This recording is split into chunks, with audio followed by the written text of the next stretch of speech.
Hey guys, Asus is getting up to launch its ROG Phone 8 gaming phone, and this is the first look how the phone look like in the backside, and this is the 360 view the phone. And as you can see that the phone come with very big camera bump. We finally have a launch date to the look forward to. Asus will announce its 2024 ROG lineup on January 8 at CES in Las Vegas. And also ROG Phone 8 is launched in China on 16 January, and a short teaser video showing out the ROG Phone 8 display which come with a punch hole cutout for the first time in the series. The display will also bring a similar bezel the first ROG Phone models. The smartphone comes with 6.78-inch Full HD Flat AMOLED screen with 165Hz. Of course, the smartphone comes with Snapdragon 8 Gen 3 SoC with LPDDR5X RAM up to 24GB with UFS 4.0 storage,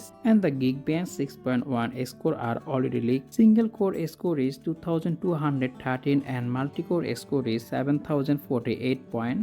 And the phone also comes with triple camera setup, 50 megapixel main sensor which is Sony IMX890, 13 megapixel ultra wide and 32 megapixel telephoto lens and 32 megapixel selfie camera, and the smartphone powered by 5500 mAh battery with 65 watt fast charger. So let me know in the comment section below your thought Asus ROG Phone 8. So that's pretty much for today's video, and if you found this video informative, make sure to hit the like button and also subscribe my channel for more content like this. As always, thanks for watching and I will be catch you next one. Take care. Allah Hafiz.